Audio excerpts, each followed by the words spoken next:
스페이스X 펜타곤 최고 파트너 등극, 머스크가 미 국방부를 장악한 방법.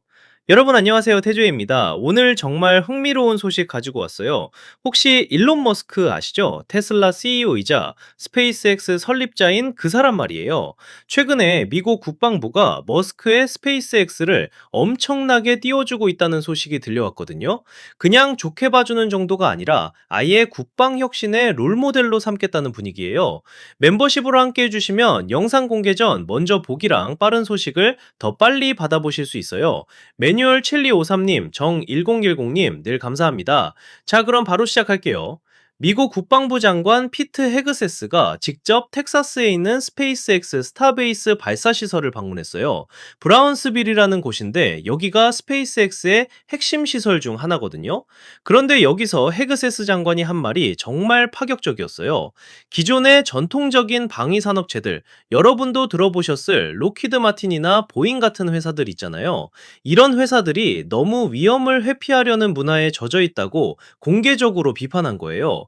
국방부 장관이 자국의 방위 산업체들을 이렇게 직접적으로 비판하는 건 정말 드문 일이거든요. 그러면서 앞으로는 머스크의 방식을 따라서 더 빠르게 혁신하겠다고 선언했어요. 여기서 끝이 아니에요. 헤그세스 장관이 발표한 내용 중에 정말 눈에 띄는 게 있었는데요. 바로 일론 머스크가 만든 인공지능 플랫폼인 그록을 펜타곤 시스템에 통합하겠다는 계획이에요.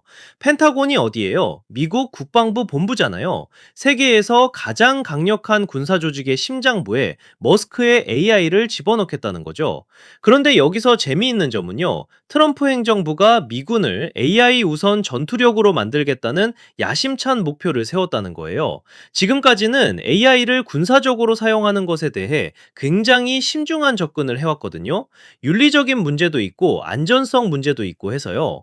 그런데 이번 행정부는 그런 조심스러운 태도를 과감하게 버리고 AI를 전면적으로 도입하겠다는 의지를 보이고 있어요. 헤그세스 장관의 말에 따르면 국방부는 기밀 네트워크와 비기밀 네트워크 양쪽 모두에 AI 모델을 배치할 계획이래요. 이게 얼마나 큰 변화인지 아시겠어요? 지금까지는 보안 때문에 이런 시도를 엄청 꺼려했거든요. 그리고 블룸버그 뉴스 보도에 따르면 이런 움직임이 도널드 트럼프 대통령의 최근 발표와도 맞아떨어진다고 해요. 트럼프 대통령이 국방 예산을 무려 5천억 달러 증액하겠다고 발표했거든요. 5천억 달러요. 네 돈으로 환산하면 생각만 해도 어마어마한 금액이죠. 그러면서 동시에 기존의 주요 방위 산업체들한테는 경고를 날렸어요. 생산 속도가 너무 느리고 주주들 배만 불리는 데 집중한다면서 앞으로 계약을 따내기 어려울 거라고 못 박은 거예요. 이런 상황에서 스페이스X는 완전히 다른 대접을 받고 있어요. 헤그세스 장관이 레거시 방위 산업체들을 비판하면서 동시에 스페이스X를 칭찬한 건데요. 공격적인 일정 관리, 수직 계열화, 반복적인 개발 방식이 국방 전략을 어떻게 재편할 수 있는지 보여주는 완벽한 사례라고 극찬했어요. 헤그세스 장관이 한 말을 그대로 인용해 볼게요. 솔직하게 말해야 합니다. 우리는 더 이상 기존의 주요 계약 업체들이 완벽한 시스템을 제공하기까지 10년을 기다릴 여유가 없습니다. 승리하려면 새로운 전략이 필요합니다. 일론이 그의 알고리즘으로 그 전략을 만들었죠. 모든 요구사항에 의문을 제기하고 멍청한 것들은 삭제하고 미친 듯이 가속하라는 거죠. 국방부 장관이 이렇게까지 말하는 거 보셨어요? 거의 머스크의 팬처럼 들리죠? 자, 그럼 스페이스X가 실제로 미국 국방에서 어떤 역할을 하고 있는지 한번 볼까요? 사실 스페이스X는 이미 미국 정부의 가장 중요한 우주항공 파트너 중 하나가 됐어요. 나사와 맺은 계약만 해도 약 40억 달러 규모인데 스타쉽을 달 착륙선으로 개발하는 프로젝트예요. 40억 달러면 우리 돈으로 엄청난 금액이죠. 그리고 이게 다가 아니에요. 스페이스X는 국가 안보와 관련된 민감한 페이로드, 그러니까 군사위성이나 첩보위성 같은 걸 발사하는 핵심 업체가 됐거든요. 팔콘 9 로켓이랑 팔콘 헤비 로켓을 사용해서요. 이 로켓들이 얼마나 신뢰받고 있냐면 미국의 가장 중요한 군사 자산들을 우주로 쏘아 올리는 임무를 맡고 있을 정도예요. 방문 현장에서 머스크 본인도 발언을 했는데요. 자기 야망은 단순히 국방 계약을 따내는 것을 넘어섰는데 해본다고 했어요. 행성 간 여행이라는 장기적인 목표, 그리고 결국에는 태양계를 넘어선 탐사까지 계획하고 있다고 재차 강조했거든요. 그런데 아무리 머스크가 우주 탐사 이야기를 해도 이번 행사의 광학적 효과는 명확했어요.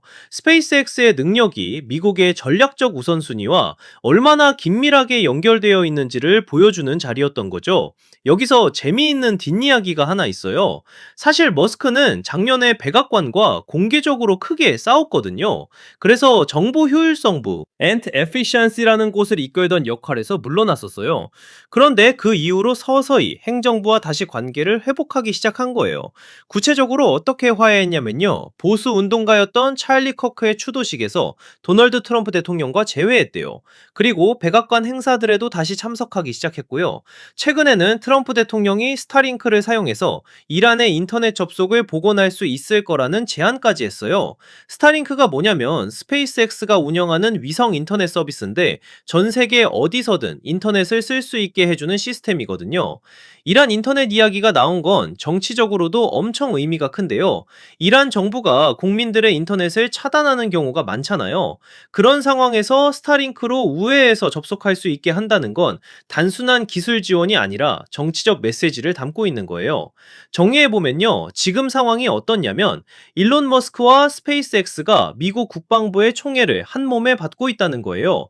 기존의 거대 방위 산업체들은 비판받고 오히려 민간 우주 기업인 스페이스X가 국방 혁신의 표본으로 떠오르고 있는 상황이죠. 국방부 장관이 직접 현장을 방문해서 극찬하고 머스크의 AI까지 펜타곤에 도입하겠다고 하고 국가안보 임무의 핵심 파트너가 되고 있고요. 이게 단순히 한 기업이 잘 나가는 이야기로 끝나는 게 아니라 미국의 국방 전략 자체가 바뀌고 있다는 신호로 봐야 해요. 빠른 혁신, 과감한 도전, 실패를 두려워하지 않는 문화가 이제 군대에도 적용되려고 하는 거죠. 그리고 그 중심에 일론 머스크와 스페이스X가 있다는 사실 정말 놀랍지 않나요? 오늘 영상 재미있게 보셨다면 구독과 좋아요 부탁드리고요. 알림 설정까지 해두시면 태조의 새로운 소식을 가장 빠르게 받아보실 수 있어요. 다음에도 더 흥미진진한 이야기 가지고 올게요. 그럼 다음 영상에서 만나요. 마라톤 양말, 러닝, 하이드레이션, 러닝, 마라톤 번호판, 고구마,